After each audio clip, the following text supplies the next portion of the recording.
Você tem que ser humilde. Humildade é a principal coisa. Eu nunca tive vergonha de falar, ó, eu não sei isso, me explica. E desde, assim, do meu primeiro call com o pessoal dos Estados Unidos, que até depois, né, muita gente me falou, não peça desculpa pelo seu sotaque. Você é a pessoa que está falando em outro idioma. Humildade acima de qualquer coisa.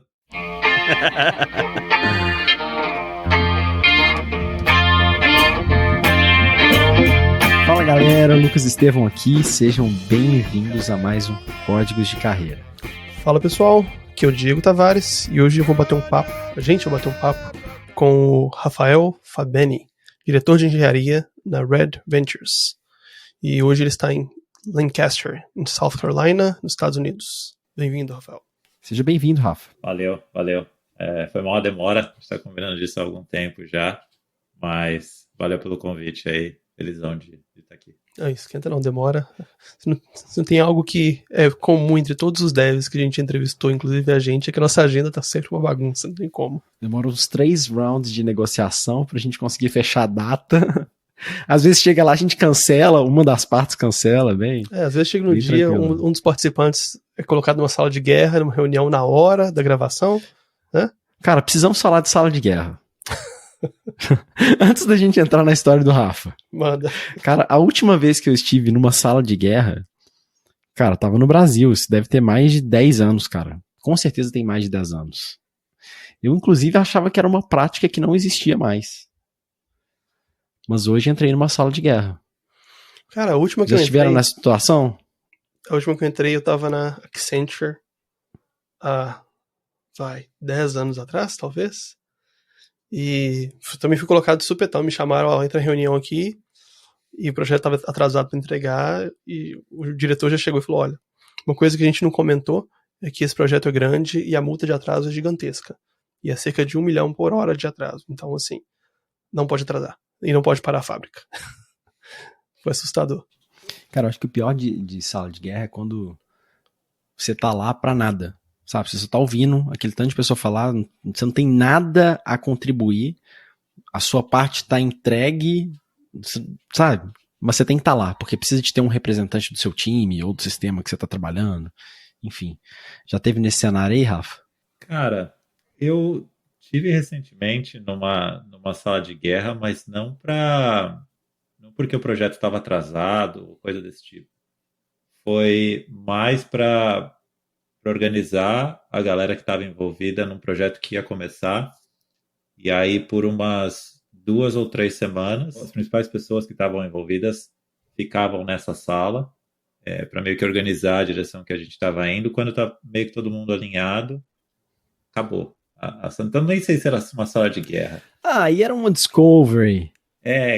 Meio que isso. Assim, era um projeto importante que precisava, assim, dar certo. Então, meio que inverteu a ordem, não esperou dar errado, né, para fazer uma sala de guerra, uma sala meio pré-guerra. Uma sala de paz. Exato. Uma sala de paz. Uma sala de planejamento de guerra, né? Exato.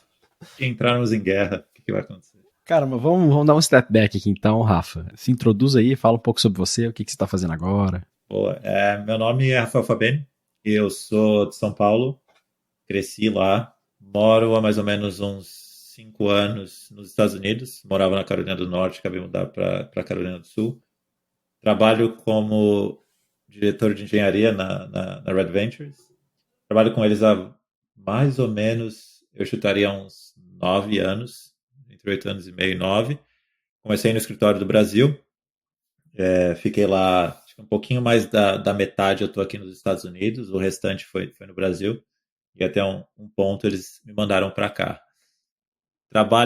Sou formado em design digital, trabalho com tecnologia, vai fazer acho que uns 13 anos mais ou menos. Já mexi com arquitetura de informação, já mexi com animação em Flash, que é uma coisa que eu adoro, mexi com infografia.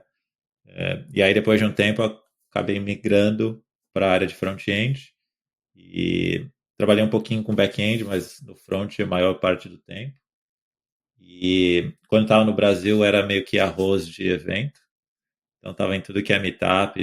Ajudei a organizar o Meetup CSS, a conferência CSS Brasil. A gente se conheceu no evento, né?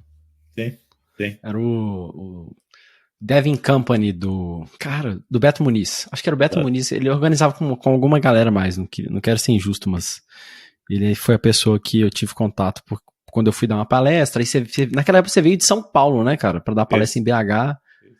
E a gente se conheceu lá. Eu também era rato de evento. Eu tava em tudo que é evento.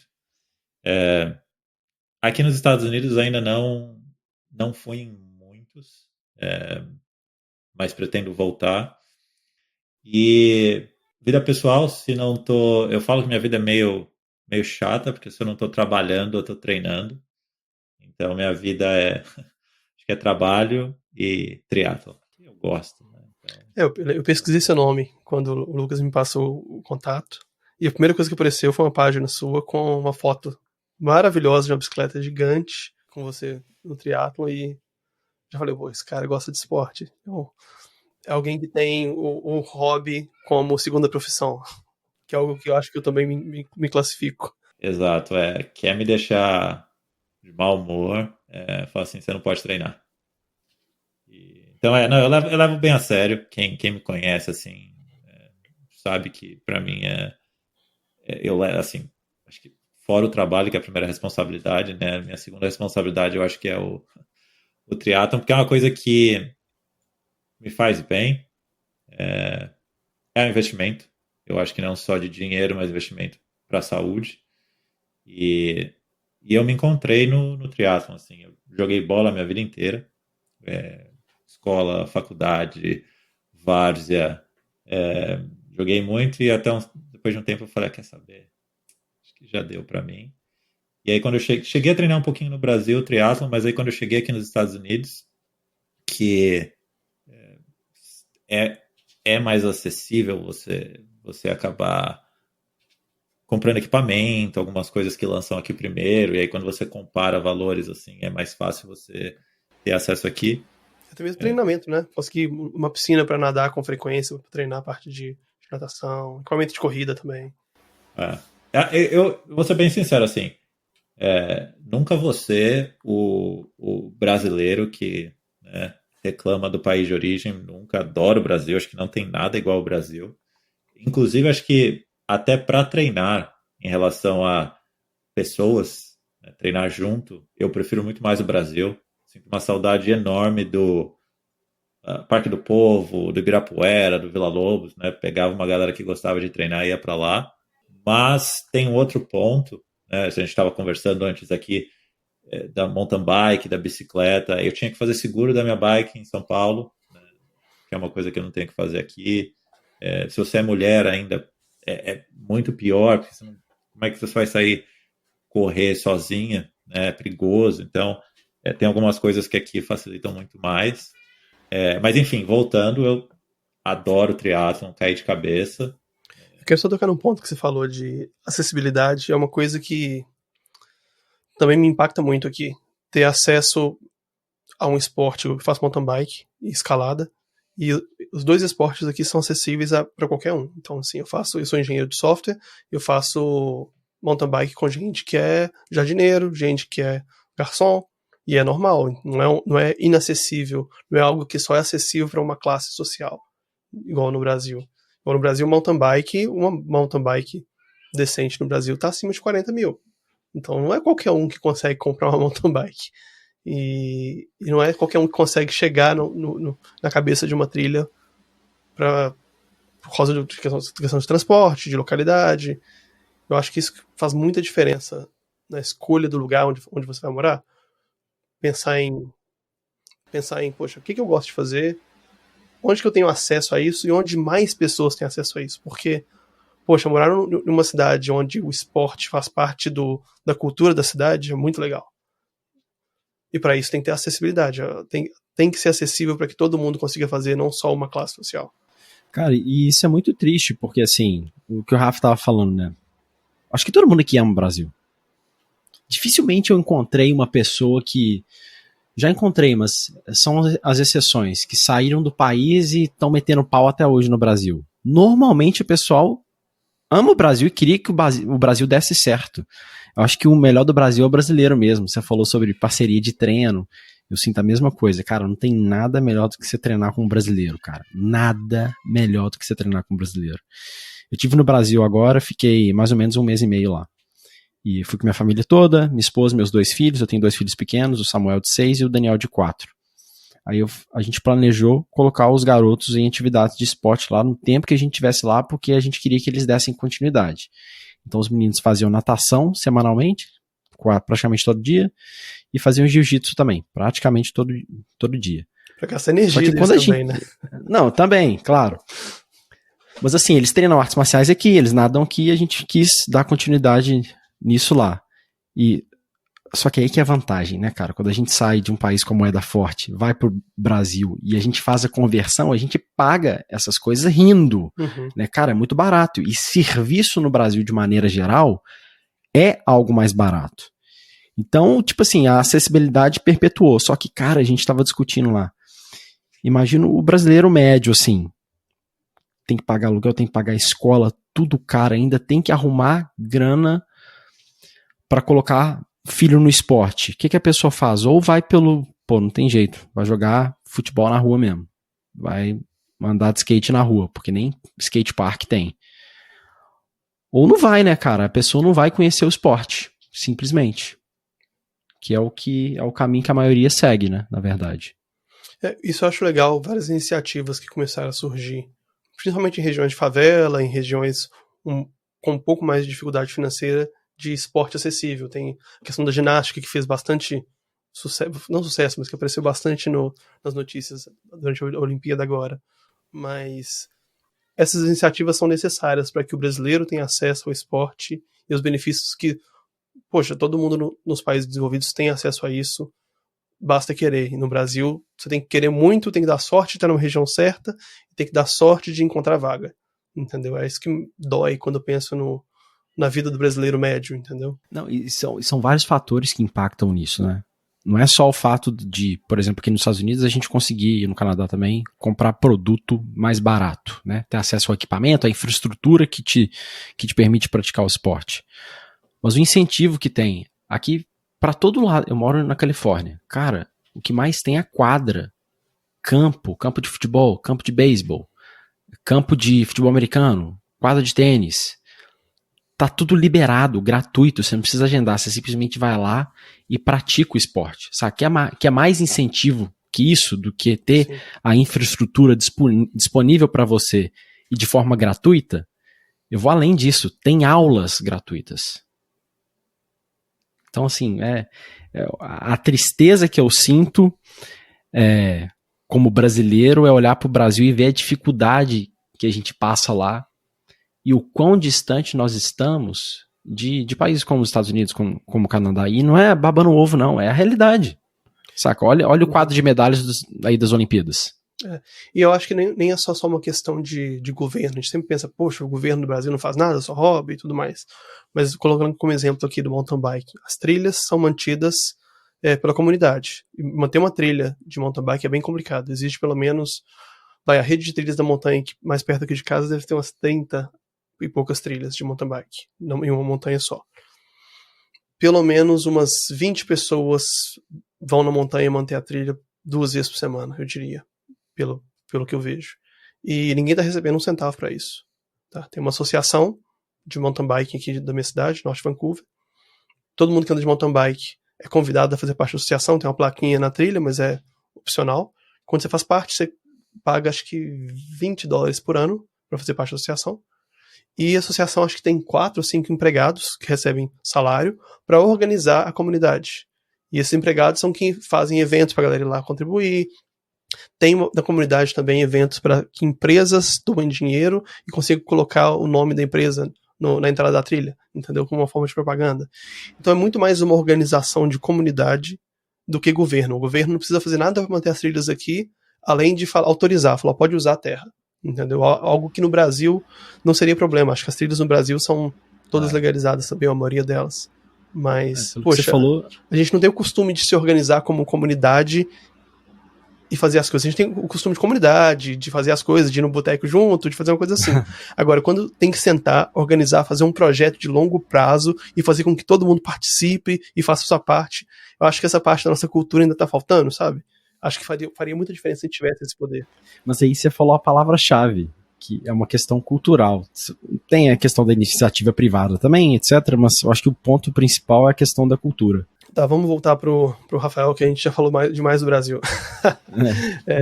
Rafael, explica pra gente qual que é o seu trabalho na Red Ventures. Não só como é o seu dia a dia, mas qual que é a sua responsabilidade, qual o tipo de área que você está focado na Red Ventures.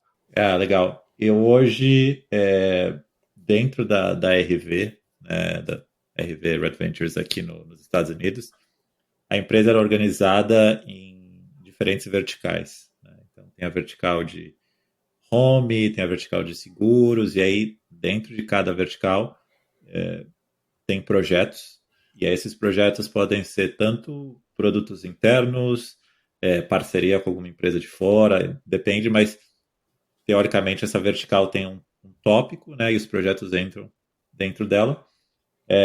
Eu hoje trabalho numa dessas verticais que chama Red Digital, que é uma das verticais especializadas em parceria. E eu trabalho hoje na principal parceria que tem, não só dessa vertical, mas a principal parceria da empresa. Aí vocês sabem, acho que muito bem, por questões de compliance e coisas de contrato, não posso falar o nome, mas é uma empresa bem grande, que tem tanto no Brasil quanto aqui nos Estados Unidos. E o meu dia a dia é não só não orientar, mas eu diria que ajudar o time a caminhar para a direção, né? Olhar o que a gente quer fazer daqui 6 meses, daqui 1 ano, e garantir que a gente está dentro do budget, que a gente tem as pessoas certas, que as pessoas certas estão nos lugares certos, né, em relação à carreira, mas não só olhando para esse projeto, mas olhando para a vertical. Né? Então, também garantir que se tem 2 projetos que são similares, vamos fazer eles conversarem. Né? O que a gente está pensando de cultura, o que a gente está pensando de learning development para a galera. Então, é esse um pouco mais do meu papel.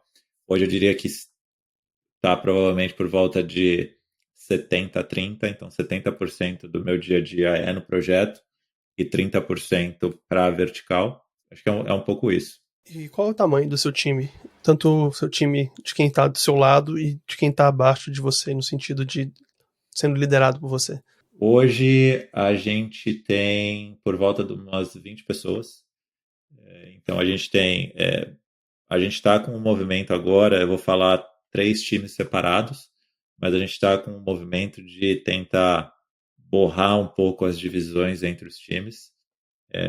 Uma das coisas que a gente acredita, que a gente quer colocar em prática algumas pessoas querem virar full stack, que eu acho bem legal, mas tem pessoas que querem ser especialistas.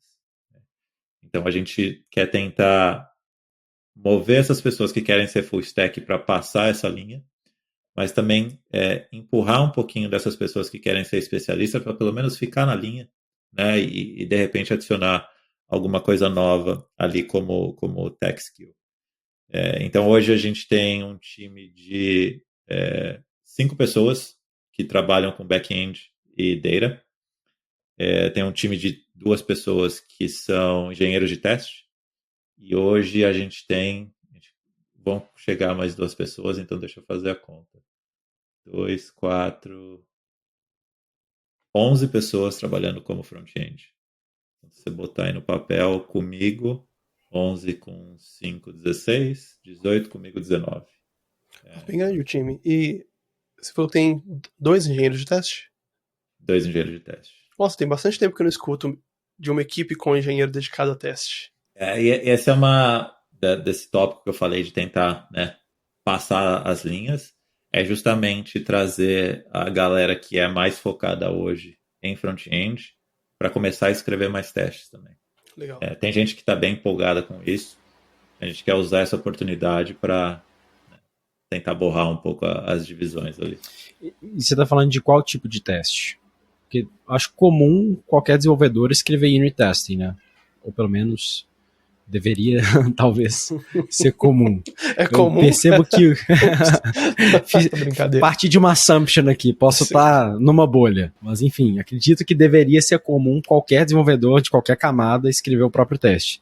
Mas existem diferentes tipos de teste. O teste unitário, que é o mais comum, né? Mas tem teste de integração, tem end-to-end testing, e eu já estive em vários cenários onde o time de QA Engineering escrevia os end-to-ends, a suite completa. Então a gente está falando de quais tipos de testes aí. Eu vou só falar, ia brincar, cuidado com o que você fala, todo engenheiro tem que escrever teste, que é um hot take aí. Tá, digamos que nem todo dev escreve teste, todo engenheiro escreve. Olha o outro aí. Vambora, vamos pro polêmica. Polêmica. Cara, todo tipo de teste. Dos mais simples a teste de integração, teste de regressão visual, que é um dos principais que a gente tem, testes específicos de funcionalidade, como a parceria que a gente trabalha hoje. Se eu tivesse que falar uma palavra que tudo gira em torno dela, é compliance. Então, teste de regressão visual, por exemplo, é um dos mais importantes. Hoje, se botar na ponta do lápis aí, eu chuto que entre todos os sites que a gente tem com essa parceria, a gente deve ter por volta de umas 200 páginas distribuídas entre os 4 sites. Então, muitas vezes você vai fazer um deploy, o teste de regressão visual deveria te dizer, falar, isso aqui mudou, era para mudar, e várias vezes isso salvou a gente, porque se você não pega ali, por causa se fosse um produto, né, de repente é uma coisinha que passa, não vou dizer que é ruim, mas assim, ainda assim é o seu produto, né, mas por causa da parceria, por causa do compliance, qualquer coisa que passa ali, a gente é a empresa, então o dano que isso pode causar é muito grande. Então, sim, o time de teste é um time, assim, tem uma função vital no dia a dia, e o que a gente quer fazer é trazer mais pessoas para conseguirem ajudar esse time, que hoje só são 2 pessoas, para que essas 2 pessoas consigam pensar e trabalhar em coisas maiores. Porque como em qualquer coisa, seja back-end, seja data, seja front-end, tem coisas que são um pouco mais manuais, que vão acabar indo para o dia a dia. Então a gente quer usar isso para trazer as pessoas para aprenderem e automatizar isso, enquanto as pessoas que estão trabalhando com os testes mesmo possam focar em coisas maiores. Cara, e você falou de VQA, de teste de Visual Differential, né? Que pretty much tira um screenshot ali, faz uma comparação e você pode configurar múltiplos browsers, cross-platform, diferentes viewports. Cara, eu tô para dizer que eu penso que é um estilo de teste, pensando na camada de front-end, mais valioso que unit testing. Porque unit testing ele vai cobrir aquele escopo ali, ele só garante que o código faça aquilo que ele deveria fazer, tá no certo e errado. Mas o VQA, ele vai garantir que a experiência ela funciona ou ela está aparentando exatamente aquilo que ela deveria ser. Saca? Nesse ciclo de releases, na minha opinião, é um tipo de teste mais valioso para garantir que a UI está como ela deveria estar. E se você for pensar, o conceito é muito simples, é isso que você falou. Né?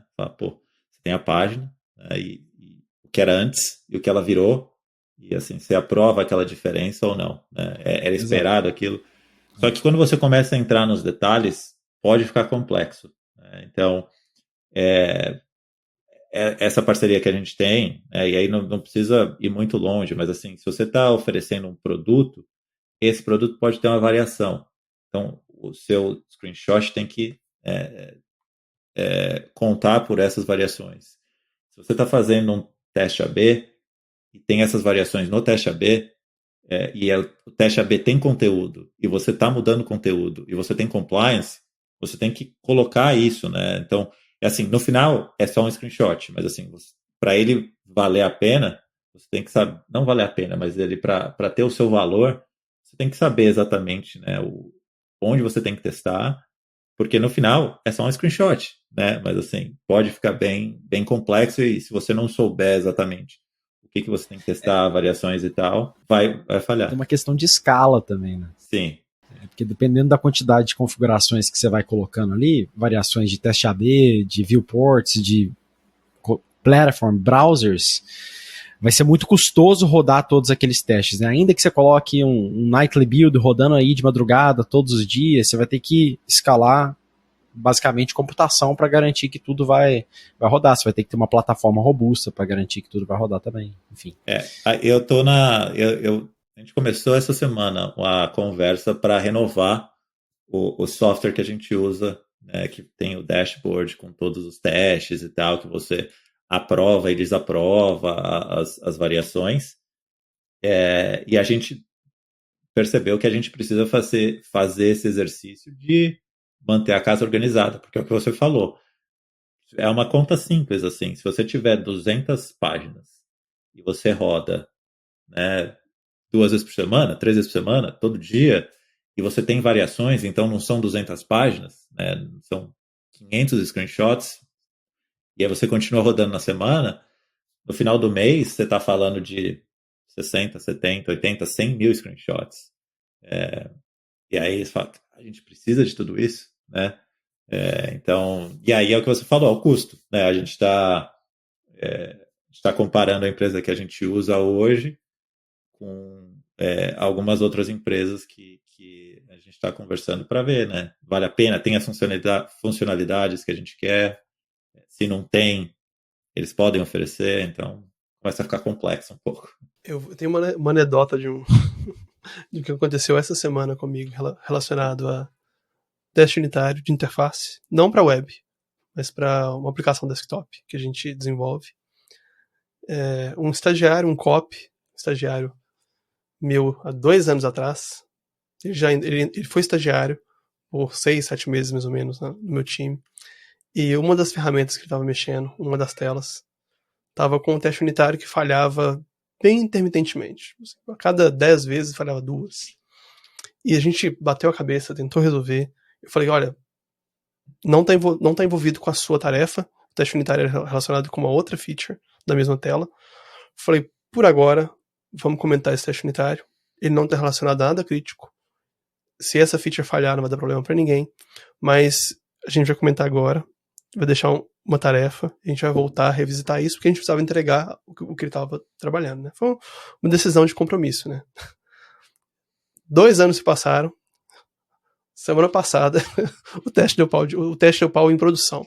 Então não foi o teste, mas em produção, o bug que aconteceu intermitentemente, que a gente nunca tinha conseguido reproduzir. Depois de 2 anos ele apareceu. E eu fiquei horas caçando, tentando descobrir o que era. Até que eu esbarrei no teste unitário comentado. Eu falei, peraí. Comentário não, que tinha sido removido, né? Mas eu falei, peraí. Tem um teste unitário que fazia isso. Eu lembrei de 2 anos atrás. Aí eu falei, poxa, vamos caçar aqui. Busquei os commits anteriores, histórico. Achei o teste unitário. Com a informação que agora eu consegui coletar em produção, consegui corrigir o teste unitário. Tudo funcionou. Corrigi o bug. Realmente o teste unitário estava montando um bug intermitente que só acontecia em uma situação bem específica. E por sorte, o estagiário que cometeu o bug, que também criou o teste unitário, foi contratado. Então eu pude ir lá na mesa dele e falar, aqui, você esqueceu uma tarefa sem fazer. Vem cá e corrige o seu bug, que tá aqui, ó. Foi já cobrado ao vivo. Time, já nem lembro o que era isso, mas falei, não, agora você volta lá e pelo menos olha o que era o bug, que você sofreu 2 semanas com isso e não corrigiu. Sabe o que isso me lembra, cara? Aqueles testes de snapshot, que eles podem gerar, por exemplo, vou puxar a sardinha pro meu lado aqui de novo, né? Vou falar de UI. Eles podem gerar uma estrutura HTML ali, entre aspas, do que o componente vai renderizar, né? O resultado do componente ali, renderizado. Ou seja, tiram uma, entre aspas, foto daquilo ali, cuspindo a estrutura. Aí você faz uma atualização no componente, sei lá, vamos supor, mudei uma classe aqui, aí o snapshot falha, né? Expected. Mas eu já tive em projeto em que o pessoal, tipo assim, atualizava, já colocava o comando para atualizar o snapshot de cara lá, tipo, não vou nem conferir, não. O único valor que o teste de snapshot tinha era gerar aquele gatilho para a pessoa olhar para ele, falhou, deixa eu ver o que falhou. Qual que é a diferença aqui? Isso aqui, essa diferença é realmente o que eu esperava? Não é. Preciso corrigir alguma coisa. Então aí sim, eu atualizo o snapshot, ele se torna o meu novo baseline. né? Mas eu tive nesse projeto que o pessoal já era viciado. Ou seja, não tinha valor nenhum. Tava gerando snapshot ali à toa, um teste completamente inútil. Principalmente lidando em back-end, sistemas um pouco mais complexos, que é a minha área. Peraí, você tá falando que back-end é mais complexo que front-end? Não. Polêmica! Não foi o que eu disse. Não polemize a minha fala. Lidando com sistemas de Big Data, sistemas que lidam com uma quantidade grande de dados, em que grande parte do sistema é simples, mas certas partes do sistema são muito complexas. Então você tem núcleos de complexidade num sistema muito grande. Hoje eu estou tendendo muito mais a uma corrente de não ter teste unitário para tudo. Então eu não tô mais buscando cobertura de teste unitário. Eu estou buscando com que as coisas que são complexas e que são críticas tenham teste unitário. Principalmente porque minha equipe é pequena. Então a gente tem uma equipe pequena mantendo vários sistemas. E querer que um engenheiro que está cuidando de vários sistemas e que está lidando com isso tenha que atualizar e lidar com um teste unitário que tem uma cobertura de 100% é pedir demais. Porque um tanto de teste que não está fazendo nada vai falhar. E a tendência é que, poxa, eu tenho que entregar, ao invés de corrigir o código, descobrir o que está acontecendo, eu vou atualizar o teste unitário. Então, hoje, eu acho que para os meus projetos, menos testes unitários, mais específicos, está me trazendo mais valor, porque eles são mais fáceis de manter. E porque quando tem um problema no teste unitário, eu sei que realmente é um problema. Porque eu não tenho um teste unitário para tudo. Eu tenho um teste unitário porque é crítico e porque é complexo. Mas eu sei que são... Assim, Cara, então, minha realidade, né? De uma equipe pequena. Né? E não tem compliance. Assim, mas eu concordo com essa ideia. Até porque, especialmente se você tem alguma métrica de coverage. O que o desenvolvedor vai fazer? Ele só tem que obedecer a métrica. Se ele não tiver consciência do valor que ele está adicionando, ele vai fazer whatever no teste para gerar cobertura. Eu tenho que ter no mínimo 80% de coverage. Ele vai gerar o teste dele lá, às vezes com dado falso, que ele nem sabe se vai ser aquilo que vai vir mesmo da response lá, só para garantir que o teste está batendo a métrica de cobertura. Ou seja, não adiciona valor. Eu também já trabalhei num projeto, tinha toda a ferramenta de pipeline lá rodando com... Cara, esqueci o nome da tecnologia. Mas para fazer aquela leitura de qualidade de código e tinha algumas métricas definidas. Por exemplo, a métrica de coverage, para identificar code smells, enfim. A galera fazia exatamente isso. Só para atingir o mínimo de coverage, eles colocavam um dado mocado falso ali no teste mesmo, aí ficava aquele tanto de JSON, entre aspas, nos arquivos de teste, mocando dado que não existe, que não tem garantia nenhuma que a resposta vai vir assim. Se mudar amanhã, tá tudo obsoleto, aí você vai sair alterando 50, 100 arquivos de teste, mas só para obedecer uma métrica que a empresa impôs e não conseguiu transmitir o valor daquilo ali pro desenvolvedor. Eu acho que é muito... Valor é a palavra certa. Se aquele teste está trazendo valor pro projeto e ele está realmente garantindo que uma rotina que é importante funciona, ele vale a pena manter, senão ele provavelmente vai trazer mais problemas do que resolver problemas. Agora vamos pivotar um pouco. Eu quero saber um pouco, Rafael, da sua rotina de trabalho. Como que é um dia normal, não só de trabalho, a sua rotina de vida. Como é um dia normal na sua vida? Um dia de meio de semana, tá? Um dia de trabalho. Cara, é um dia que começa cedo. Acho que é uma das coisas para você fazer triatlon, você tem que se organizar. Uma média aí, eu diria que começa um pouco antes das 5 da manhã, que é o horário que eu acordo. Aí depende do dia. Hoje, por exemplo, é um dia que eu nado com um grupo de natação, que a galera pula na piscina às 5h15. Então, é bom que assim, 6h30... Meu Deus, 5h15 da manhã pular na Club. piscina. E assim, não Nossa, eu tô sofrendo aqui já. E não é nem assim, se você procurar na internet, tem os coaches das 5 da manhã, do 5 a.m. Club. Para mim é tão simples quanto se eu não acordar cedo, eu não faço, porque não vai ter tempo. Então, exatamente. Assim, é isso. Né? Então, começa cedo, e aí depende, tem dia que eu tenho um treino, tem dia que eu tenho 2 treinos. Gosto de fazer tudo pela manhã. A minha meta é estar no escritório entre 8 e 9. Eu não tenho um horário muito fixo. Eu tenho alguns dias, umas reuniões que são 9 da manhã. né? E aí fala, pô, Fabiane, 9 da manhã, você é louco. O contexto que eu estou aqui é o interior dos Estados Unidos, né? Então, eu tenho um dos staff engineers do meu time, uma das pessoas mais técnicas que eu conheço, 8 horas, faça chuva ou faça sol, 8 horas da manhã, o cara tá online.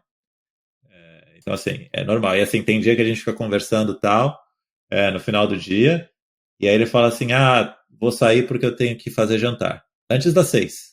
Nossa. Antes das 6 da tarde. Acorda com um galo cantando, né? É bem rural mesmo. Eu gosto desse estilo, né, de fazer as coisas cedo, né? Mas enfim, tento chegar entre 8 e 9 horas da manhã no escritório, e aí eu tento tirar ali aquela primeira hora para resolver ou responder todas as mensagens que eu tinha no Slack, que eu cliquei no Save for Later, o outro dia, né, que estão lá pendentes. Mas assim, resolver pendência de mensagem, e-mail, coisa que eu preciso resolver. E aí o que eu tento fazer é fazer as minhas reuniões de one-on-one ou de projeto, eu sempre tento não passar de 1 hora. Então, assim, se eu tenho um one-on-one e uma reunião de projeto, eu bloco na minha agenda a próxima meia hora para dar um break. Então, tem sido um pouco disso, né, entre one-on-ones e reuniões de projeto. Então você evita, só pra ver se eu entendi direito, você evita reunião back-to-back, uma reunião atrás da outra. Você sempre deixa um gap para você conseguir respirar, ou talvez registrar o que aconteceu na reunião. E porque reunião vai acontecer, né? Assim, conforme você, pelo menos assim na carreira, se você não vai para um lado que é o IC, né, o individual contribuidor individual, você acaba naturalmente entrando em mais reuniões, fora reuniões com o parceiro, né, com o cliente que eu tenho que entrar. Então, sim, eu tento assim não ficar muito back to back.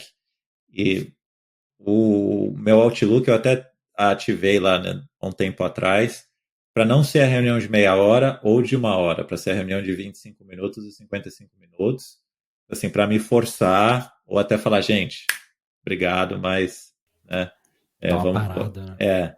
Interessante essa estratégia, não tinha pensado nela ainda. Porque o default de meia hora, 1 hora me mata.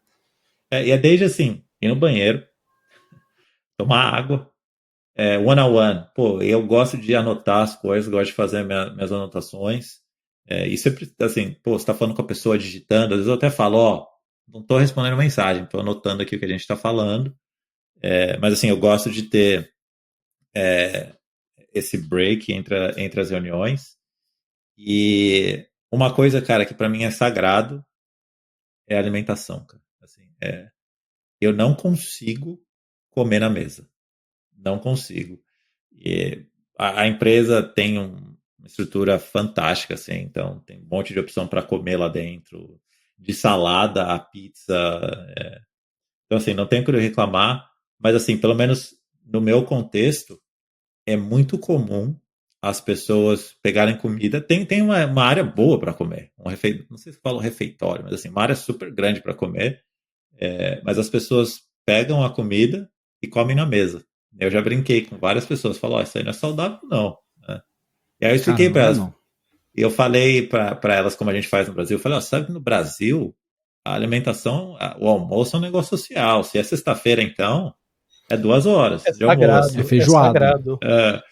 Aí tava tentando explicar para eles o conceito de VR. Falei, pô, caiu o VR, sexta-feira é japonês, é hambúrguer, né? E você tocou no ponto que eu mais sinto saudade de trabalhar no Brasil. VR. Nossa, tem a empresa pagando meu almoço e ter o cartãozinho caindo dinheiro de comida. Era tão bom. Chegar na Mas sexta-feira e ir pro shopping comer, sorvete. Nossa, e a galera tá acostumada, poxa, a hora do almoço é a hora de socializar, entendeu? É isso que eu sinto falta. Hoje, Pô, é dar aquele break mental, né, cara? sim, e é a hora que você acaba criando um pouco mais de team building, sabe? É a hora que você faz amizade com seus colegas de trabalho, entendeu? Porque, poxa, quando cada um come na sua mesa e todo comunicado que você tem com alguém é numa reunião, num chat, não tem 1 hora pra você bater papo, pra você descobrir, poxa, quem que é essa pessoa? O que ela faz da vida? Será que a gente pratica um esporte que é semelhante? Será que a gente tem alguma coisa em comum, entendeu? Sem 1 hora de almoço é muito difícil conquistar isso. Eu não posso reclamar do VR porque a empresa subsidia o almoço, então assim, eu gasto $4, $5 para almoçar. Então, assim, desse ponto, eu não posso reclamar. Mas a minha esposa trabalha na mesma empresa que eu.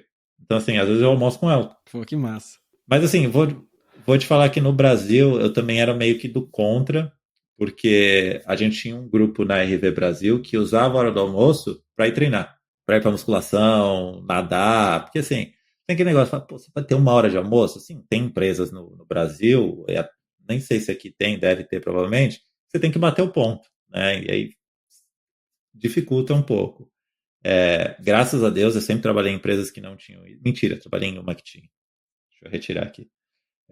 Mas assim, na RV era bem mais flexível, né? Então assim, e até o que eu falo pra galera que trabalha comigo aqui, eu não vou ficar microgerenciando você, né? Se a gente está trabalhando junto, eu confio em você.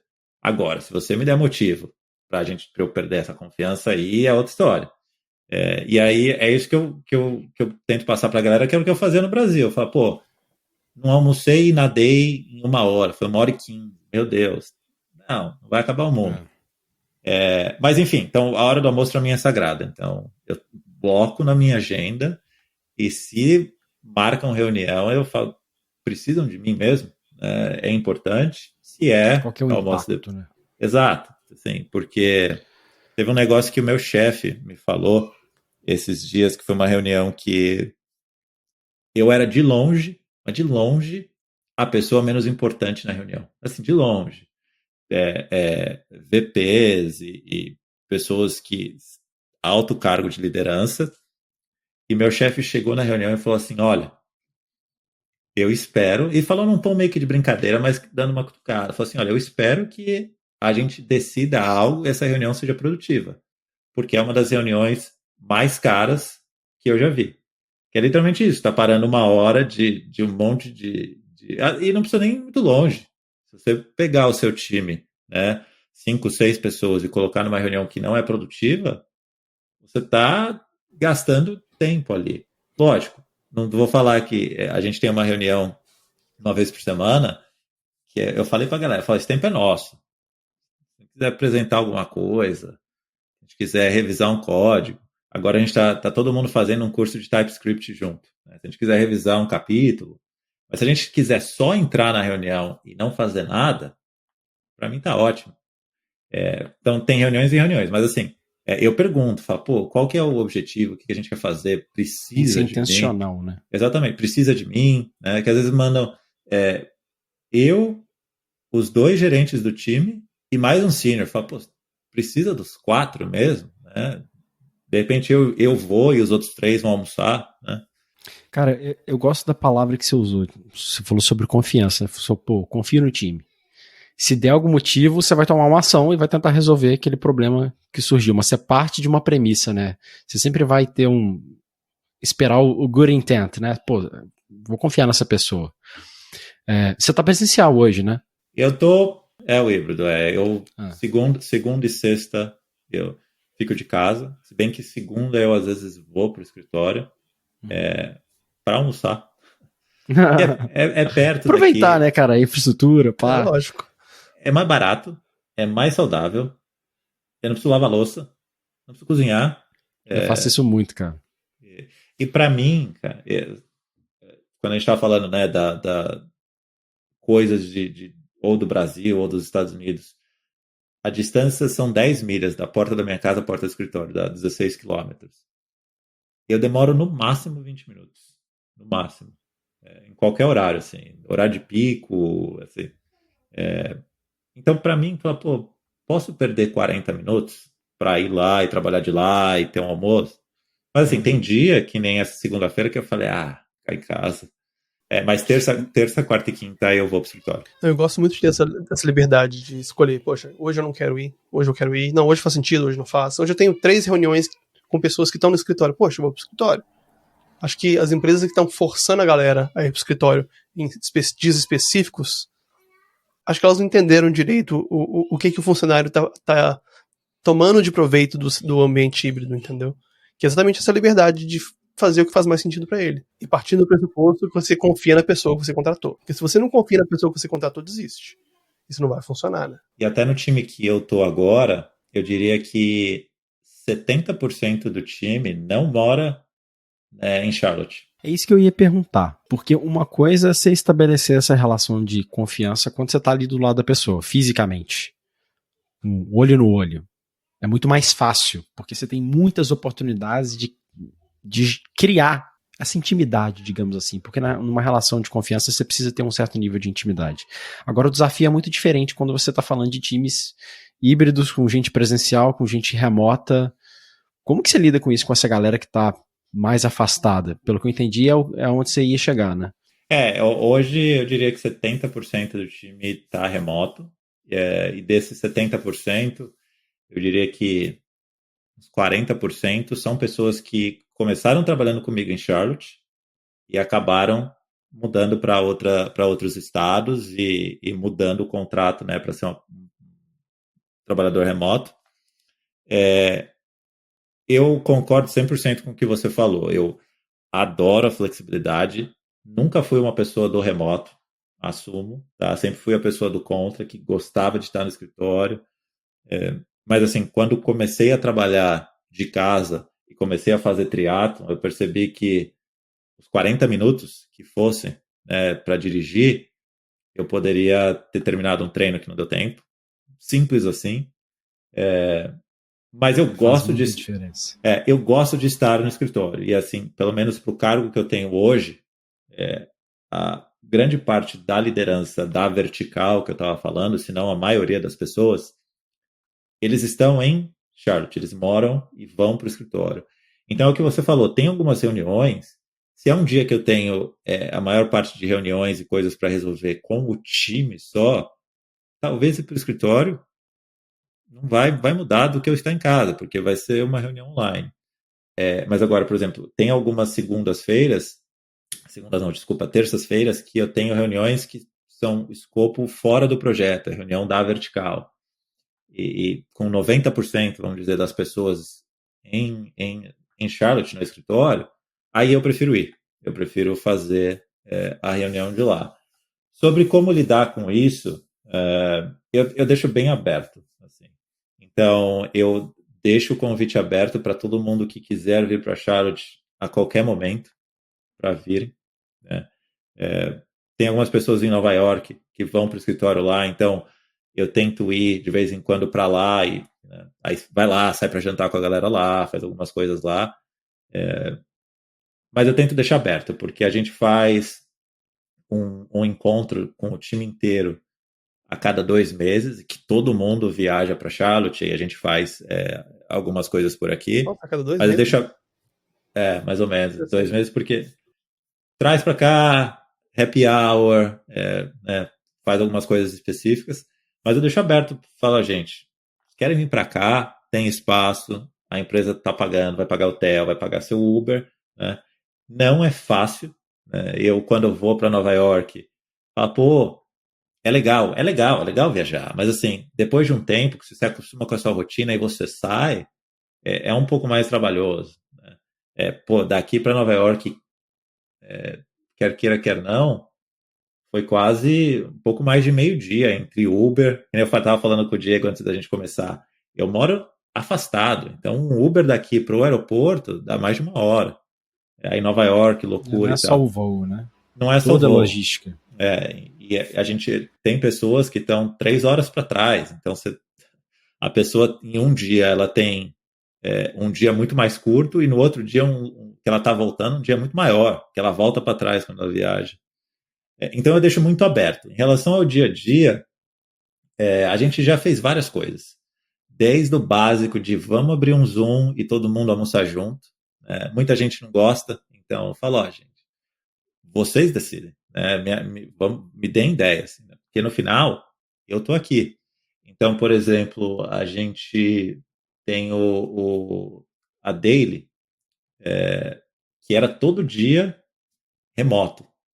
E aí eu tava com um receio de se a gente. Remoto assim, né? Quem tava no escritório entrava no escritório, quem tava remoto entrava no Zoom. Eu tava com receio de mudar alguns dias da reunião para ser via Slack, e aí cada um faz o update assíncrono, porque aquele momento é o momento que as pessoas vem todo mundo, né? Vê o time de negócio, vê o time de QA, vê o time de design. E eu já tinha recebido esse feedback. Aí eu virei pro time e falei, gente, é isso, né? Eu estou pensando em mudar para 2 dias só, né, a reunião, os outros 3 via Slack. Vou mandar esse form, é anônimo, me mandem o que vocês preferem fazer. Né? Cara, 100% das respostas foram, vamos manter só 2 dias. Não vamos fazer, incluindo assim, pessoas de escritório e pessoas de remoto. Aí eu até comentei, falei, gente, todo mundo votou? Todo mundo votou. Então, beleza. Né? Eu falei, tem alguém que está trapaceando aqui, porque 100%. Não, mas então eu tento deixar um pouco aberto, né? Porque por mais que você tente, eu acho muito difícil você reproduzir a experiência de estar no escritório, no que for, Cara, não tem remoto. como. É muito difícil, é muito difícil. Então, assim, eu tento deixar um pouco, usar um pouco da autonomia que eu tenho hoje com o cargo que eu tenho e passar a decisão para o time. Olha, me falem o que vocês preferem, né? E eu vou atrás disso. Do que eu chegar e falar assim, não, a gente vai almoçar junto todo dia, eu vou abrir Zoom, aí você vê a galera comendo, aí cai salada, tá bagunça, eu falo, não. Então eu deixo bem aberto, assim, do que a gente quer fazer como time. Você falou Legal. uma coisa sobre o seu horário de almoço, que você geralmente bloqueia no calendário. E eu ouvi hoje, eu ouvi essa semana alguém falando sobre isso num podcast, sobre como que quanto mais alto na carreira você está, mais responsabilidade você tem de ser o guardião do seu próprio tempo. Porque enquanto você é júnior, enquanto você está entrando numa empresa, as pessoas meio que dominam seu tempo. Elas te puxam para uma reunião, te falam, tem o daily todo dia, tem isso, tem aquilo. A partir do momento que você começa a conseguir organizar as reuniões e ser responsável por elas, você começa também a ter uma responsabilidade de ser guardião do seu próprio tempo. Então, poxa, se o horário de almoço é importante para mim, eu tenho que garantir que ninguém vai marcar uma reunião no meu horário de almoço, ou eu tenho que criar regras para que eu consiga dizer não. Porque se eu não tenho regra, ou eu vou acabar dizendo não demais ou de menos. Agora, se eu tenho uma regra e falo, poxa, na hora do almoço não, e eu consigo bloquear esse tempo, eu começo a criar uma agência do meu tempo de um jeito que eu sou responsável por ele. E pensando nisso também, quando essas semanas atrás, eu comecei a ter muita reunião esporádica que não fazia sentido, e estava atrapalhando minha performance. E eu decidi que vou bloquear 2 dias da semana. Quarta e sexta, eu não tenho reunião nenhuma, bloqueei na minha agenda, eu sou responsável pelo meu tempo e eu sei o que eu tenho que entregar. Se eu quero entregar, eu tenho que ter tempo para trabalhar. E ao fazer isso, minha equipe que depende de mim começou a depender mais de mim nos outros dias. E ligando com a questão de estar no escritório, eu vou no escritório toda quinta-feira. E a estratégia que eu usei, que agora começou a funcionar, foi falar, olha, você quer ter um tempo comigo? Você quer que eu tire uma dúvida? Quer que eu resolva um problema que você não conseguiu resolver? Quer que eu troubleshoot alguma coisa que você está com a semana tentando resolver? Quinta-feira eu estou no escritório.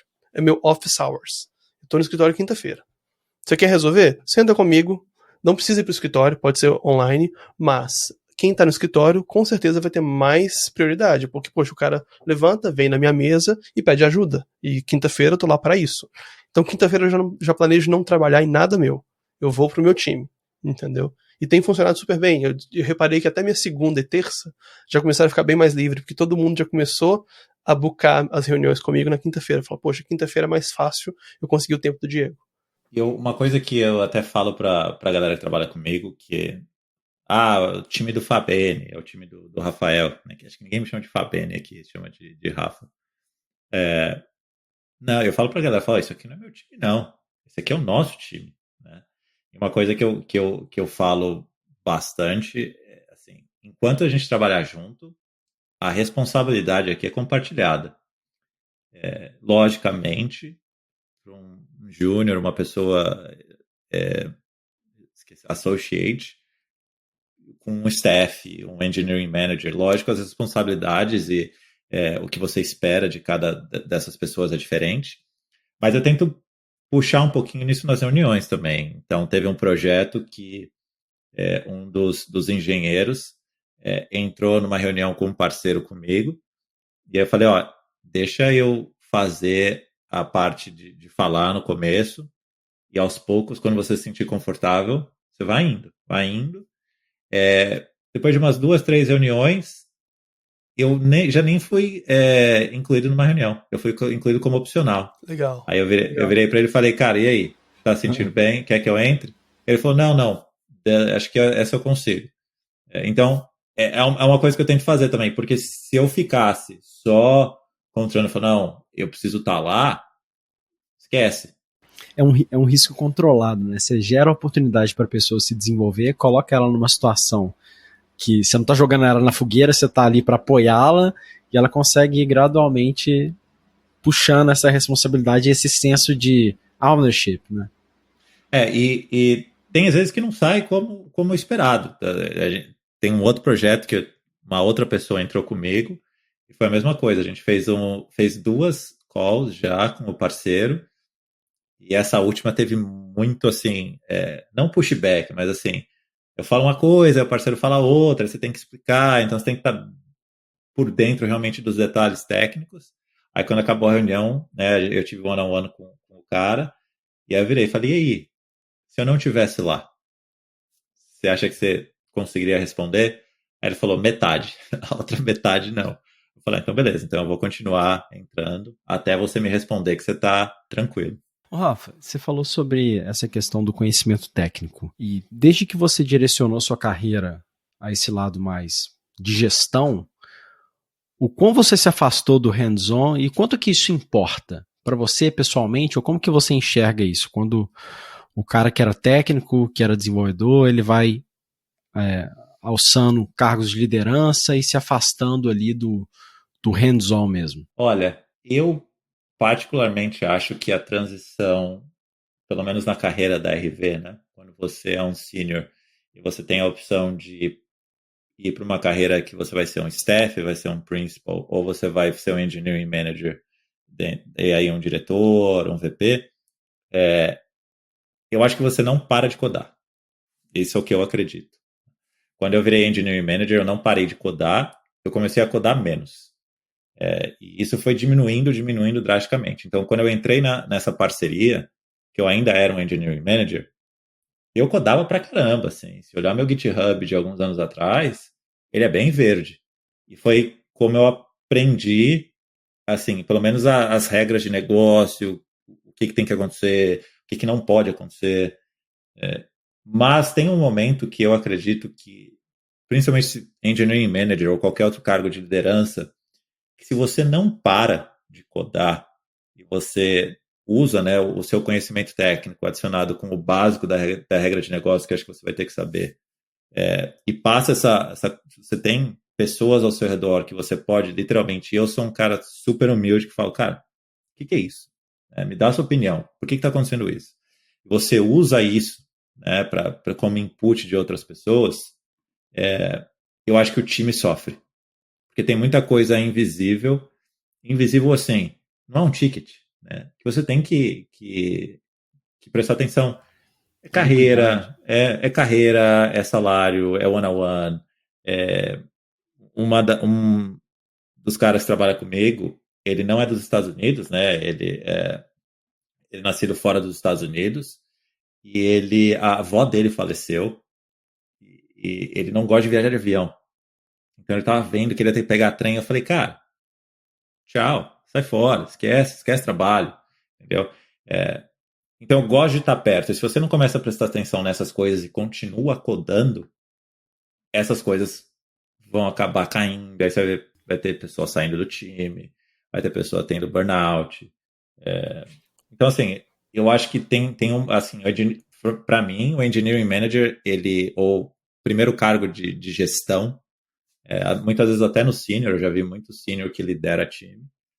Eu acho que você ainda tem que codar, mas quando tá no seu job description que é um cargo de liderança, acho que em algum momento você tem que virar para o time. E hoje, assim, é muito, muito raro eu codar. Ontem, a gente teve um probleminha num deploy no final do dia, e aí eu abri o código num call para começar a olhar com a galera, mas eu acabei nem codando, assim, foi mais um debugging ali ao vivo, porque agora também, né, como eu estava falando, a minha responsabilidade não é só olhar para o time, né, olhar para uma coisa que é extra time. E aí, eu sou workaholic, eu admito. Eu trabalho mais do que eu deveria. Mas eu também sei quando eu estou passando do limite. Né? Então, assim, eu parto da premissa que isso eu fiz muito no verão, no ano passado. Toda quarta-feira, 5 horas, ou 5:30, um pessoal saía de bike, aí Diego, saía de bike de uma bicicletaria para rodar. 2 horas de bike. Se eu não tenho nada importante, né, e não tem nada de reunião, 15 para 5 ali eu saía, ia fazer minhas coisas, pedalava, e eu não via problema nenhum em chegar em casa e abrir meu e-mail para ver se tinha alguma coisa. Então, para mim, esse balanço é muito. Para mim, funciona muito bem. Eu vejo que vai ficando cada vez mais difícil, porque são competências diferentes. E eu percebo que você consegue resolver, às vezes, muitas coisas que dependem do seu histórico técnico e do seu conhecimento do negócio, ali numa posição de gestão, mas para você codar, se você não tiver um período ali de foco e concentração para se dedicar àquilo, sem mudança de contexto, que é o que aniquila a produtividade, cara, é muito difícil você conseguir sustentar esses dois pilares de negócios e pessoas e código com qualidade. Eu admiro muito, eu conheço pessoas que estão no nível de Senior Engineering Manager e Director que conseguem manter assim, um certo nível de qualidade, mas sempre tem uma ponta que está mais solta. Sim. Sempre tem, ou como você falou, você deu o exemplo do time, sempre tem, ou o time está em crise, tem algum problema ali, ou é a parte técnica mesmo, cara. O cara não tá conseguindo acompanhar, mas ele não quer largar aquele osso ali, ele quer ficar ali. Então, eu acho que tem outra questão também, que é a questão do impacto do código de um diretor no restante do time. Porque ele é um código que vai ser muito mais precioso do que um código que foi feito por um engenheiro intermediário ou um júnior. E, poxa, um diretor que está codando vai ter muito menos tempo para dedicar em estudar a tecnologia e ver quais são as últimas tendências, ou até mesmo de investir tempo codando em si para produzir algo de qualidade, embora ele tenha mais experiência, do que alguém que está focado só em codar. Mas ainda assim, o que ele produzir, com certeza vai ser muito menos revisado, ou a revisão vai ser muito menos cuidadosa do que algo que foi produzido por um júnior. Então tem risco do que foi produzido com menor qualidade vai ser menos corrigido no futuro, ou vai gerar um impacto no time de todo mundo tem medo de encostar, porque, poxa, quem fez isso foi o diretor. Você vai virar pro diretor e falar, poxa, o que você fez tá horrível. Você não vai, entendeu? Então, assim, acho que tem esse impacto também, que faz sentido com que, poxa, a partir de certo cargo, vale a pena se distanciar um pouco do código, vale a pena estar um pouco mais como um revisor ou um instrutor para quem tá codando do que codando em si, sabe? Sempre quando dá eu tento dar uma revisada e tento comentar também. Se eu vejo alguma coisa que não tô entendendo, eu falo, gente, explique. O que tá acontecendo aqui? Qual foi a intenção? Eu acho legal continuar tendo contato com os pull requests e revisão, porque você garante que a qualidade do que o time tá produzindo não tá decaindo, entendeu? Porque é ali que você vê, poxa, algo que antes era um padrão, ou algo que a gente sempre tomava como uma métrica de qualidade não tá sendo mais levado em consideração. Então, poxa, esse pull request foi aprovado sem ter feito A, B e C. Então, acho que o pull request não entra para mim nessa linha do que um diretor ou um gerente tem que se distanciar. Acho que isso ele tem que ter contato até mesmo para saber o que está acontecendo, né? Porque o que eu não gosto é quando tem um líder, um gerente que seja, que está completamente desligado da tecnologia. Ele só lida com pessoas, ele não entende o que está acontecendo no produto. Ele só sabe a regra de negócio e sabe lidar com pessoas, mas na hora que chega na tomada de decisão, ele não tem poder nenhum, porque tanto ele não sabe da tecnologia, quanto o time dele sabe que ele não sabe nada da tecnologia. Aí já gera um balanço no time que não funciona bem, sabe? Cara, eu acredito que isso é unânime. Eu não conheço um desenvolvedor que não tenha um respeito maior por um gestor que teve uma carreira técnica, que tem aquele know-how técnico, que consegue sustentar ele, entender a dor que ele está passando, o que ele está falando ali, o que ele está fazendo. Eu Acho que isso é unânime. Ô, Rafa, eu queria te perguntar um negócio. Você tá aí há bastante tempo na Red Ventures, né? Você criou uma carreira aí, cresceu aí há mais de 8 anos, né? Ou perto disso. Como que você enxerga esse movimento de permanecer numa empresa, construir uma carreira por muito tempo, versus ficar hopping de emprego em emprego, empresa em empresa? Eu sei que tem situações e situações, mas eu quero ouvir a sua opinião aí. Cara, dá pra ver claramente, né, o que eu gosto, né? 9 anos, quase. Mas é o que você falou, acho que tem casos e casos. Uma coisa, né, você que está morando nos Estados Unidos já deve ter visto, que aqui, como você não tem muito essas coisas da lei trabalhista, o que for, das coisas que no Brasil você protege mais, muita gente aqui fica pulando de emprego para aumentar o salário. Mas assim, voltando para a pergunta, eu gosto muito de estar. Eu entrei na RV não pensando que eu ia ficar tanto. Tá? Não sabia, tinha acabado de sair da Netshoes, uma empresa gigantesca, para ir para uma startup, entre aspas, do Brasil. Mas eu gosto e eu acho muito legal quando alguém fala, pô, você trabalhava na RV Brasil, né? Daqui, assim, a gente conversou um tempo atrás. Então, gente que eu trabalhei, sei lá, 3 anos atrás, 4 anos atrás, ou que eu trabalhei no Brasil ajudando aqui, sabem quem eu sou. E aí, para mim, acho que assim, o principal ponto de estar 9 anos, acho que além de você gostar do lugar, né?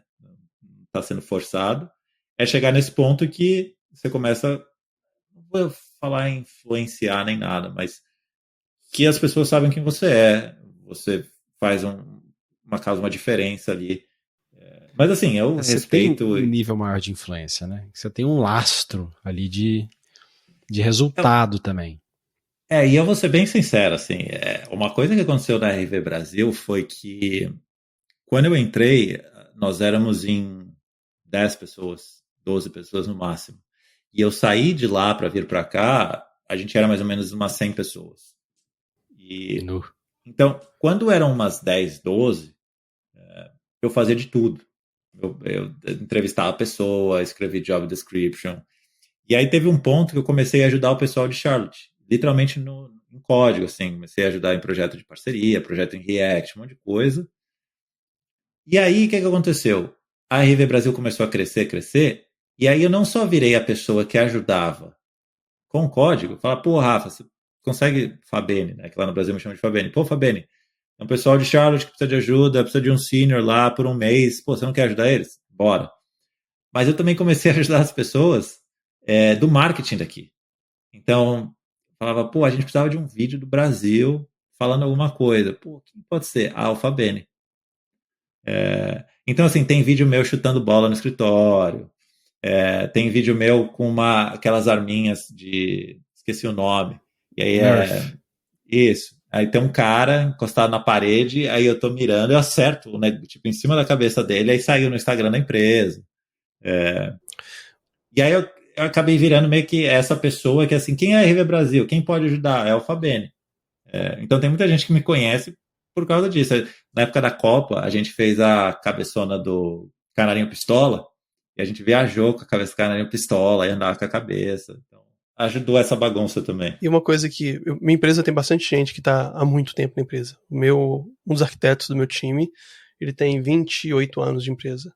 Então ele tá a empresa tinha 1 ano quando ele entrou. Então, assim, ele participou do segundo ou terceiro filme que teve efeitos especiais na história. Então, assim, desde sempre ele tá na empresa. E uma coisa que eu já reparei pra essa galera mais antiga é que quando você olha pra alguém que acabou de entrar na empresa, ou alguém que tá na empresa há 1, 2 anos, ele faz parte da empresa, ele é um funcionário da empresa, mas ele é um funcionário da empresa. Quando você olha pra alguém que já tá na empresa há 5, 10, 15 anos, ele é a empresa. Entendeu? Quando você pensa, poxa, a divisão do Brasil, o Brasil é o Fabene, entendeu? A divisão não sei o que lá é o Lucas, entendeu? Porque todo mundo já te conhece na empresa e todo mundo já liga várias outras coisas que não são ligadas só ao seu trabalho mesmo, mas as coisas que você fez no passado, as influências que você teve, as ideias que você teve, e você começa a ter mais não ter a cara da empresa, você começa a ser a empresa, entendeu? Porque, poxa, eu já tô aqui, já dediquei 10 anos da minha vida, eu não sou só um funcionário, entendeu? Uma coisa que eu até falo pro pessoal hoje, assim, logicamente, né, não é tão fácil assim, principalmente trabalhar na empresa grande, mas uma das coisas que me fez ir para a RV lá no Brasil na época, quando eu fui entrevistado, que hoje, inclusive, o fundador da RV Brasil, ele é o líder da vertical que eu trabalho. Ele mudou para Charlotte um pouco antes que eu. E ele e o VP na época, quando eles me entrevistaram, eles falaram: a gente está querendo construir aqui a empresa que a gente quer trabalhar. Era literalmente eles dois montando um negócio. E é lógico, conforme você vai crescendo, 10, 20, 100 pessoas, isso fica um pouco mais difícil. Né? Você vai para empresa de 1.000, 3.000 pessoas, que é quase impossível. Mas assim, se você tem esse pensamento, para mim, é uma das coisas que você acaba virando empresa. Né? Assim, pô, tá ruim, putz, ficar sentado não vai ajudar muito. Né? Então, para mim, quando você vira um pouquinho essa chave, é onde você acaba virando a empresa. E assim, não estou nem entrando no mérito de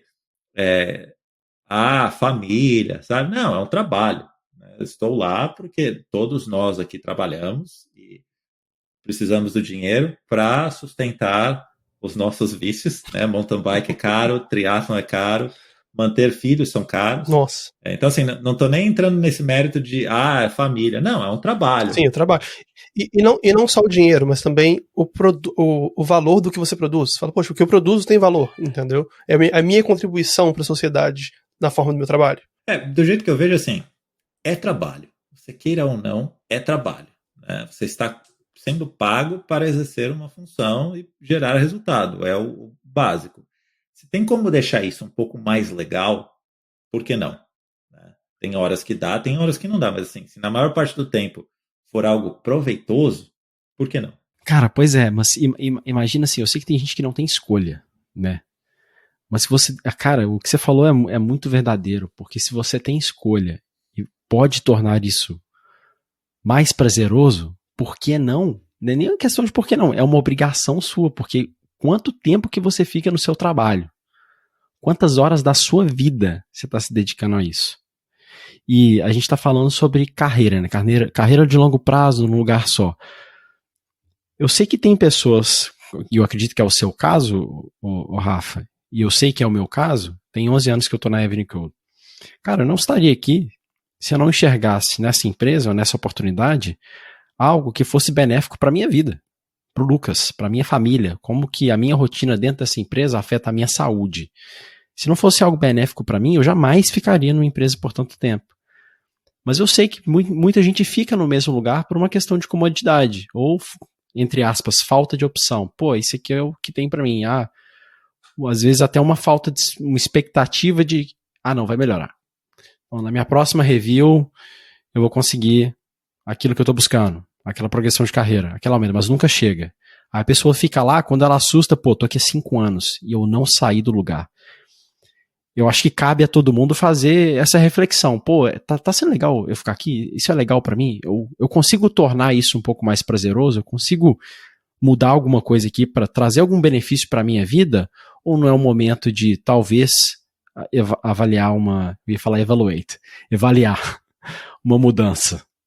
Sacou? E além disso também tem a questão do crescimento dentro da empresa a longo prazo. Porque você pega uma pessoa que está na empresa há 15 anos, o salário dela provavelmente vai ser bem mais alto do que o salário de quem está entrando agora, porque ela já está na empresa há mais tempo, ela já cresceu na carreira, ou pelo menos deveria ser mais alto.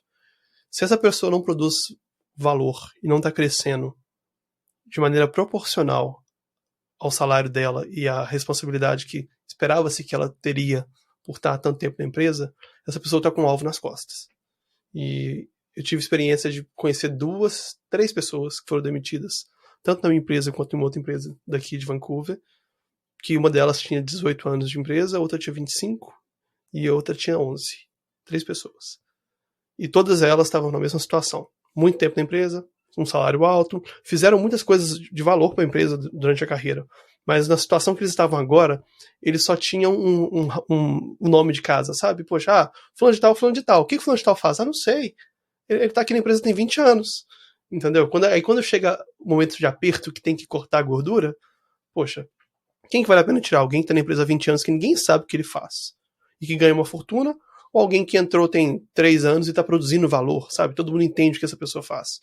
Então é o risco de ficar numa empresa por muito tempo e não se acomodar, né? Assim, tempo de empresa não significa nada pro negócio. O que significa é o resultado que você está trazendo. E só tem duas formas de trazer resultado. Ou você está trazendo receita ou você está diminuindo gasto. Então, se o seu trabalho de fato não reflete isso, aí não tem como, né? Eu tenho mais uma pergunta sobre sua carreira. Como que foi essa transição do Brasil para os Estados Unidos? Porque é uma transição que geralmente a gente escuta muitas promessas de tô trabalhando em uma empresa no Brasil, que é uma multinacional, ou que tem uma vertente em outros países. Continua aqui, investe aqui, que a gente te manda para fora. E geralmente, pelas histórias que eu conheço e pelas experiências que eu tive, isso é bem raro. Como foi a sua experiência de estar numa empresa no Brasil e ser enviado para fora? Por incrível que pareça, foi muito boa, tirando o Covid. Porque logo que eu mudei, o Covid explodiu. E, inclusive, assim, eu vim numa semana. No meu primeiro dia de trabalho foi o primeiro dia remoto geral da empresa. E a minha ideia era voltar para o Brasil por uns dias para organizar umas coisas. Eu voltei para o Brasil 2 anos depois. Tanto que minha moto, meu carro no Brasil, foi todos os meus pais e a minha esposa que venderam. A gente doou um monte de roupa. E a minha esposa só pôde vir depois de uns 4 meses. Então, assim, essa foi a pior parte. Porque literalmente eu saí do Brasil com o pessoal falando de Covid, falando, nossa, tem um primeiro caso aqui. E eu cheguei nos Estados Unidos, o que a gente via na TV era verdade, assim, mercado sem nada, sem água, sem papel higiênico, a galera no momento do desespero. Em relação à parte da empresa, essa foi uma das coisas assim que eu acho que me fez gostar mais da RV, e pelo fato de eu já estar há um tempo lá, me ajudou a ter essa transição boa. Eu nunca pensei em morar fora, nunca. Nem falava inglês bem quando entrei na RV. O que aconteceu? Como eu fui, né, falando com a galera de fora, ajudando, né, trabalhando com eles, fui conhecendo muita gente aqui, até um ponto que tem um evento anual de tecnologia interno. E eu falei, quer saber? Por que não falar inglês na frente de todo mundo, né, para ver se eu consigo? Mandei uma submissão de palestra, eles aceitaram, vim para cá, e aí palestrei no evento. Vai ter, inclusive, até daqui a um mês a edição desse ano. E aí começou, né, mais gente vindo falar comigo, falou, pô, esse projeto que você fez, tal, não sei o quê. E eu comecei a vir mais, comecei a vir para cá 2, 3 vezes por ano, até o momento que o VP, né, do Brasil, que é meu amigo pessoal, assim, um cara muito legal, ia jogar bola com a gente, né, você não espera falar, o VP, cara muito legal, virou um dia para mim e falou, cara, você já pensou em morar fora? Aí eu falei, não, por quê? Ele falou, pô, você tá indo direto, tal, os feedback bom, acho que seria bom exportar uma galera daqui para lá. Exportar um brasileiro. Exportar, porque, pô, todo mundo fala da cultura do Brasil, tal, né, a gente quer tentar colocar isso lá fora. Eu falei, beleza. E aí até o fundador, né, o presidente da RV, falou assim, cara, o dia que você me der 3 Fabenes aqui, aí você pode ir. Que legal. Mas assim, não era meu foco, né? Não era meu foco. Assim, eu sabia que tinha oportunidade, e aí o escritório foi crescendo. 12, 20, 50, 100 pessoas, até um momento que ele mudou. E aí, quando ele mudou, ele falou, olha, eu tô indo e tem a opção de você ir em breve. E aí tem uma história curiosa que ele nunca me mandou mensagem no Slack. Nunca. A gente sempre falava pessoalmente, assim, no escritório. Um dia ele me mandou mensagem. Falou, cara, você pode vir aqui nessa sala? Quando eu abri a porta, tava ele e o fundador da empresa daqui, dentro da sala.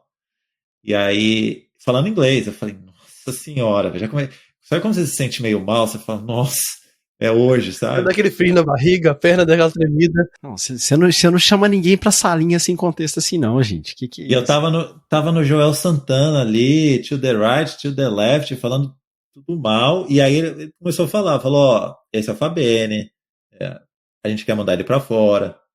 E aí, na época, a gente ainda tem um escritório em Londres, escritório aqui em Charlotte, e tinha uns outros escritórios no Brasil, desculpa, nos Estados Unidos. E aí, o nome dele é Rick Elias. Ele falou, olha, cara, se eu fosse você, vamos fazer isso acontecer. Ele virou pra mim e falou assim, beleza, vamos fazer acontecer. Eu escolheria entre Charlotte e Londres. Falei, beleza, era o que eu precisava saber. Agora eu preciso aprender inglês. Saí da reunião, falei, já conheço Charlotte. Ou é inglês britânico ou é americano. Liguei para um amigo meu, que inclusive trabalhava comigo na RV Brasil e mudou para Londres, para trabalhar na RV de Londres. Falei, olha, estou indo para sua casa, compra um colchão, eu te pago, mas irei ficar aí. Estou lhe avisando, não estou nem pedindo. Que era uma super amigo, assim, até levando a brincadeira. Fui, fiquei lá uns 10, 15 dias, meio que tendo uma rotina de morar lá. Então pegava o trem com ele, o trem, metrô, ia pro escritório. O escritório é do lado da Tower Bridge, centrão de Londres. Caraca, nossa, aquela região é bem bonita. Nossa. É muito legal, assim, muito legal. E aí comecei a conversar com um monte de gente lá e trabalhava pra cá, né, na época pro Brasil, mas assim, lá. E aí depois voltei, coloquei, né, prós e contras, e aí decidi vir pra cá. E aí teve uma coisa que, quando estavam falando do Covid e tal, falaram assim, talvez a gente espere o Covid passar pra você ir. Aí eu falei, nossa, eu posso ir agora. Tem problema eu ir agora e voltar depois pra arrumar minhas coisas? Eu falei, não, então vai agora. Eu fui. Fui e voltei depois de 2 anos. Você fez uma coisa que eu já alertei pelo menos umas 5 vezes nesse podcast. Você visitou a cidade que você iria morar, ou que você poderia ir morar, antes de puxar o gatilho. E algo que eu não fiz, deu certo, eu dei sorte, e eu falo, poderia ter dado muito errado. Eu poderia ter me mudado, e mudado minha vida inteira, minha família, pra uma cidade que não tem nada a ver comigo. E, poxa, se você já tá saindo da sua cidade natal, já tá fazendo esse esforço todo, tenta acertar. Tá? Vai, visita o lugar, vê se o lugar é bacana. A cidade que você mora tem muita importância na qualidade de vida que você vai ter no trabalho e em tudo mais, entendeu? E assim, Londres não sei se vocês já estiveram lá, Londres é muito parecido com São Paulo, assim, então é uma cidade grande. É uma cidade grande, moderna. Não, sim, você vai ter transporte público para usar, assim, carro vai ser muito caro. Eu lembro que esse meu amigo meu estava falando que tinha até uma lei lá que se você tem carro e você quer entrar no centro, você paga uma taxa a mais. E aqui onde eu moro, você tem que ter carro. Assim, não existe transporte público em Charlotte. Existe, assim, é muito, muito fraco. Mas aí eu coloquei isso tudo na carreira. Na balança. Carreira, estilo de vida, clima. Minha esposa falou, eu não quero ir para Londres, é muito cinza, chove muito e tal. Mas enfim, coloquei isso tudo na balança e aí acabei decidindo vir para Charlotte. Cara, muito legal. De tudo que você viveu nessa jornada, começando no Brasil, indo para os Estados Unidos, direcionando sua carreira para uma posição de gestão, qual que é o seu código de carreira? De tudo que você fez, qual que é aquela uma coisa que sem ela você não teria alcançado o sucesso que você alcançou até hoje? O que foi essencial na sua carreira? Cara, eu acho que você tem que ser humilde. Assim, a humildade é a principal coisa. Eu nunca tive vergonha de falar, eu não sei isso, me explica. E desde, assim, do meu primeiro call com o pessoal dos Estados Unidos, de falar, gente, que até depois, né, muita gente me falou, não peça desculpa pelo seu sotaque, você é a pessoa que está falando em outro idioma. Isso é muito verdade. Mas eu acho que é isso, assim, humildade acima de qualquer coisa. E aí, para mim, a lição que eu tiro disso foi há mais ou menos eu não vou lembrar agora, mas assim, a primeira vez que eu e minha esposa voltamos pro Brasil, com Covid e tudo, foi porque o pai dela faleceu. A gente voltou assim, aconteceu, voltamos no dia seguinte. E aí, no Brasil, coincidiu do CEO estar no Brasil.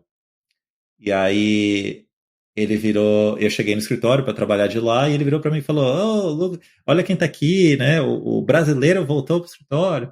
Aí eu brinquei com ele falou, ei, tá passeando? Aí eu contei para ele, falei, não, aconteceu isso, né? Aí ele falou, nossa, desculpa. E eu brincando com você, eu falei, não tem problema. Cara, sem brincadeira, passou mais ou menos um ano. Um ano. E aí você vê no escritório, mas assim, é muito grande, né? E assim, você acaba não conversando. O CEO, né? O cara tem um monte de reunião e tal. E aí um dia eu tô mexendo no celular na fila do almoço, da salada. Aí eu olho pra frente, ele vira, tava na minha frente, eu não tinha visto, ele vira e falou, e aí, Fabiane? E aí? Como é que tá a sua esposa? Eu falei, cara, o que aconteceu com a minha esposa que eu deveria saber e não sei, né? Que pergunta é essa? Aí ele falou, última vez que a gente conversou, você falou que o pai dela faleceu. Eu falei, nossa, cara. Aí, né, começando a conversar e tal, eu falei, cara, o cara poderia falar qualquer coisa. O cara teve esse ponto de puxar um assunto de quase um ano atrás. Lembrar, né, cara? É. E assim, é o CEO, né? Poderia simplesmente olhar para trás, que existem muitas pessoas assim, que não são nem CEOs, né? Sem dúvida. E simplesmente nem dá toma. O cara foi humilde o suficiente de parar do que ele estava fazendo e puxar uma conversa. Fala, pô, se o cara é assim. Então, para mim foi isso. Acho que desde o começo acho que é o que me empurra, às vezes, para a próxima etapa. Não, e que legal que ele liderou, por exemplo, né? Ele te deu claramente um exemplo de humildade sendo CEO e se importando com algo pessoal que você comentou com ele no corredor da empresa. E com certeza isso influencia como você trata a sua equipe abaixo de você, porque, poxa, se o CEO tratou assim, por que eu vou tratar minha equipe diferente, né? Acho bem legal essa liderança, por exemplo. E mais uma coisa, você tem alguma indicação de livro? Algum livro que te tocou, seja na carreira ou na vida profissional, ou seja, livro de ficção, tanto faz? Cara, eu saí da parte de... Sabe aquela fase que você só lê livro técnico, né? Eu comecei a ler muito livro de liderança, livro até de ex-atleta.